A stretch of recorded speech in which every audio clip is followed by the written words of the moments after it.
Hi friends, today we are going to discuss the poem Elegy Written in a Country Churchyard, and the poem is written by Thomas Gray. So first I will summarize this poem, and after that there will be a MCQ session. Okay, in that we will discuss nearly 25 objective type questions. This poem, Elegy Written in a Country Churchyard, was first published in 1751, and Gray has started to write this poem in 1742 after the death of his close friend Richard West. And this poem is noteworthy because it does not describe the death of any famous persons, but it tells about the death of common men. The entire poem tells us a fact that death or in death there is no difference between great and common people. In the first stanza, the speaker observes the sign of a country day. It is going to close. That means it is sunset. Okay, so during that time, the poet could hear the curfew bell ringing. He could hear that, and he could see a herd of cattle moving across the pasture, and he could also see a farm laborer returning home. So here now the speaker is alone. So he is alone in that churchyard, and he thinks about this rural scene, or he is contemplating the rural scene.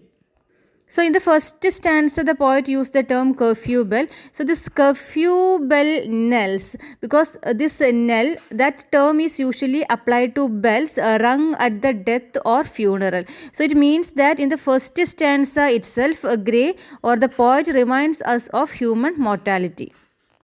In the second stanza, the poet actually describes the beautiful landscape that surrounds him.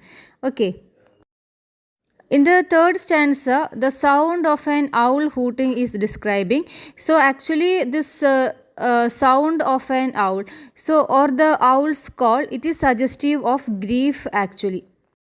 And you have to remember that the sad owl complaining about something, wandering her secret nest in the tower. That is, something is there to disturb her, or something is wandering near her secret nest.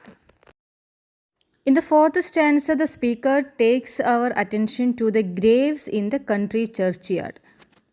So, in this stanza, the poet reminds us that the rude forefathers of that village, okay, rude forefathers of this village are actually buried beneath the earth, and it seems that they are entirely at peace.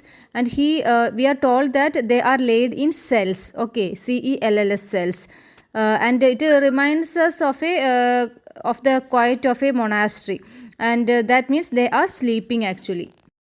In the next stanza, the poet tells us that the forefathers are actually sleeping, and the poet reminds us that they will never again rise from their beds to hear the pleasurable sounds of the country life that the living do. That means they will never rise from their death. And in the next stanza, that is line 21 to 24, the speaker moves on telling us that there are certain other pleasures that the dead will no longer enjoy. So, as they're dead, they will not enjoy the happiness of home, and they will not enjoy the happiness of wife and children. In the next stanza, the poet tells us that the dead will also no longer be able to enjoy the pleasures of work. Okay, that means in village they do the work like plowing the field, etc., and taking care of this cattle. So here they won't get an opportunity to do these things again. The speaker actually reminds the reader that regardless of social position, beauty, or wealth, all must eventually die. The speaker observes that nothing can bring the dead back to life, and that all the advantages that the wealthy had in life are useless in the face of death. So, if they have that elaborate funeral monuments or that impressive honors, nothing can restore the life, and nor can flattery in some way be used to change the mind of death. The writer actually wonders what great deeds the poor people. The poor people might have accomplished had they been given the opportunity. The thing is that they didn't get an opportunity to do anything good or wonderful. If they had got that opportunity, they would have done something very wonderful. So here the poet says that the poor people who are lying in that graveyard, they were never able to fulfill their political and artistic potential because they were uneducated and they never received the knowledge that would enable them to rule and to create. During their lifetime, they were always facing poverty. Okay, so this poverty forced them to be away from all their passions. And here the speaker compares these poor uneducated people to three of the most famous and powerful people of the previous century, that is John Hampden, John Milton and Oliver Cromwell. So here the poet suggests that buried in this churchyard might be someone who like Hampden, Milton or Cromwell, but they never had the opportunity to exercise that ability. So here the poet says that if poverty, so poverty is the reason. Due to this poverty, they could not become famous. So if poverty prevented the country laborers from acquiring the virtues of great and powerful people, it also prevented them from what? It also prevented them from committing the crimes often associated with those people, and especially with those people who hold political power. So here it particularly mentions the British Civil War. So this poverty actually prevented the poor people from engaging in the bloody activity associated with the British Civil War. The speaker is continually praising the simple life of the common people, and he says that they are far from the madding crowd. So as they are away from this madding crowd, they never stick on to the immoral acts of the powerful. Instead, they kept steadily to their simple but meaningful lives. And the poet says that these common people, or those who are buried in that graveyard, they actually deserve homage or tribute actually. At least these people, those who are buried in the graveyard, they should at least get a sigh. They should at least get a sigh from an onlooker, okay, on seeing their graves. In line number 93 to 96, the speaker addresses himself. Okay, here the speaker says that he himself has been mindful of the dead, or he is thinking of the dead, or he has remembered and he has praised the dead in this particular poem. So here the poet thinks that when he is dead, someone will remember him. So here the poet says that that person who is remembering the poet, okay, so that person will necessarily be a kindred spirit. So kindred spirit means actually a person whose interest or attitudes are similar to one's own. So here the poet says that the person who thinks about the poet will be a person like the poet himself. And the poet actually imagine his own death actually, and he thinks that this kindred spirit, okay, or the person who is thinking about him after his death, seeing his grave, seeing the grave of the speaker, and wondering about his life and death. In the next five stanzas, actually, the poet imagines how an old farm laborer might remember him after his death. So here the poet says that this kindred spirit sees the speaker's grave and wonders about it. So he feels that an old man might offer to describe the speaker.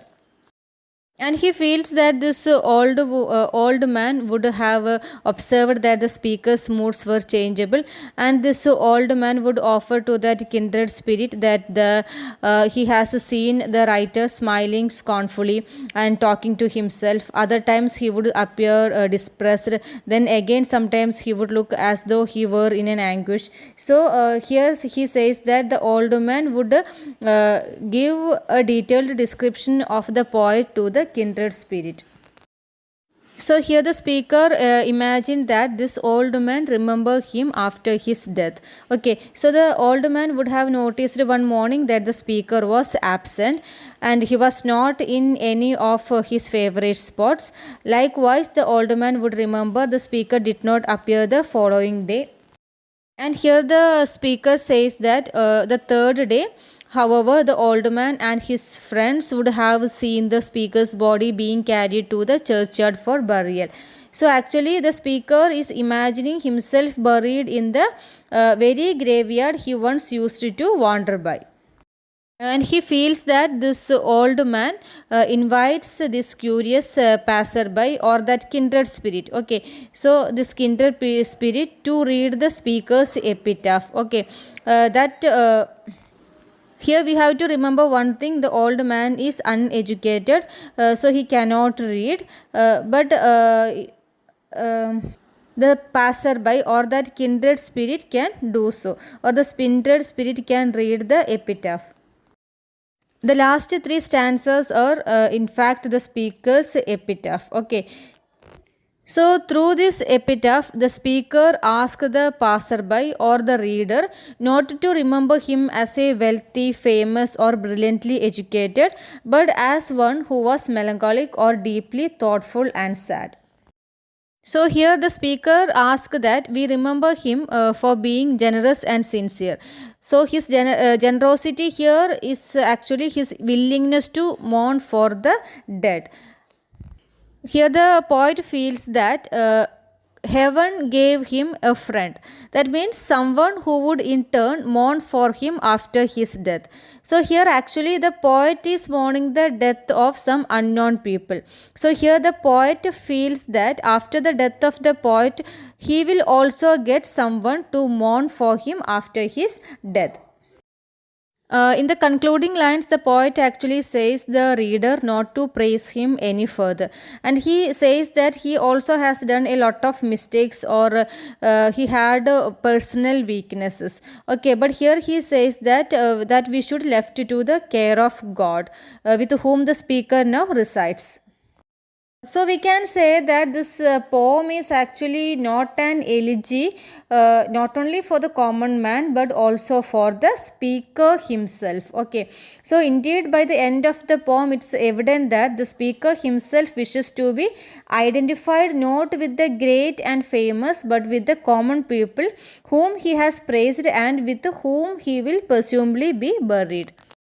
And we have to remember one more thing: the poet actually buried in the same grave itself. Now let us see the MCQs from this poem. First one, Elegy Written in a Country Churchyard was published in 1751. So this poem is published in 1751, but he started to write this poem in 1742 after the death of his friend Richard West. What is the original title of the poem? The original title of the poem is actually Stanzas Wrote in a Country Churchyard. Stanzas Wrote in a Country Churchyard. The meter used in the poem, iambic pentameter. Next, Thomas Gay belonged to which school of poetry? Transitional poets. Thomas Gray belonged to transitional poets. The politician mentioned in the poem, John Hampden. The poet mentioned in the poem, John Milton. The English dictator mentioned in the poem, Oliver Cromwell. The paths of glory lead but to grave. These lines appeared in the poem, Elegy Written in a Country Churchyard. What are the three main points of an elegy? Sorrow, admiration, solace. What does it mean by lyre? It's a stringed instrument. Why did the poet use yew trees? The poet used yew trees because it is the traditional symbol of death. The poet has written the poem inspired by the thoughts following the death of the poet Richard West. The poet got the experience to write the poem from churchyard at Stock Box. Hamlet refers to village. The ploughman homeward plods his weary way. Identify this figure of speech, that is transferred epithet. Let not ambition mock their useful toil. Identify the figure of speech. It is personification. Next, some heart once pregnant with celestial fire. Identify the figure of speech. Metaphor. Who translated a part of the poem to Latin? P.B. Shelley. What is the stanza form used? Heroic quatrains. What does it mean by inevitable hour? It means the hour of death. What is the poetic device used in the line, the envied kiss to share? Anastrophe. What is the poetic device used in the boast of heraldry, the pomp of power? Personification. What are the main themes in the poem? The universality of death, social class and value, poetry and posterity. The graves of the poor are marked with no trophies. The poem concludes with an epitaph. Thank you everyone.